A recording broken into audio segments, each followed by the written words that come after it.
আমরা যারা দেশের বাইরে থাকি আমাদের সবথেকে বড় সমস্যা হলো আমরা চাইলেও কিন্তু দেশের যে ফ্রেশ সবজিগুলো আছে সবসময় আমরা সেটা পাই না।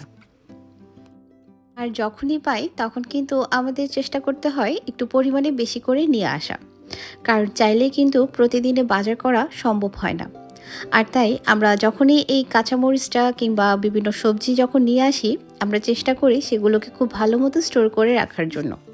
কাঁচামরিচ ছাড়া রান্না করার কথা আমি ভাবতেই পারি না। আর তাই আমার পর্যাপ্ত পরিমাণে কাঁচামরিচ বাসায় রাখতে হয়।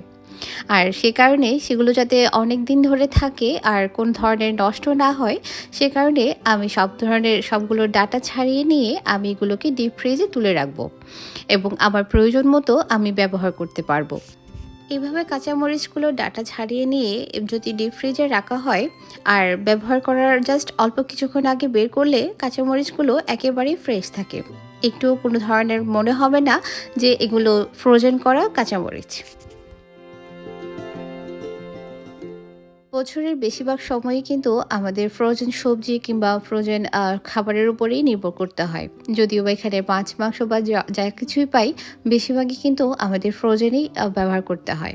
কিন্তু যখনই এই সামারের অল্প কিছু সময় যখন ফ্রেশ সবজিগুলো আসে, সত্যিই আমাদের খুব ভালো লাগে আর আমরা ফ্রেশ সবজিগুলোই খেতে পছন্দ করি। আর যখন আমরা খুব বেশি ঠান্ডার মধ্যে সময় কাটাই বা আর কিছুদিন পরে যখন খুব বেশি ঠান্ডা শুরু হয়ে যাবে, তখন কিন্তু এত ফ্রেশ সবজি সবসময়ই আসবে না।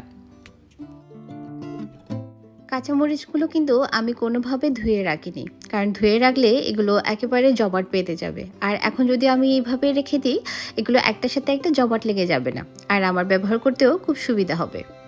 আর এই যে দেখুন, এগুলো কিন্তু আমার বেশ কিছুদিন আগে ডিপ করে রাখা কাঁচামরিচ, একেবারে ফ্রেশ এবং দেখতে খুবই সুন্দর লাগছে। একেবারে মনে হবে না এগুলো অনেক দিন আগের। তো যারা আমার মতো সমস্যায় থাকেন তারা কিন্তু চাইলে এইভাবেই রাখতে পারেন অনেক দিন পর্যন্ত।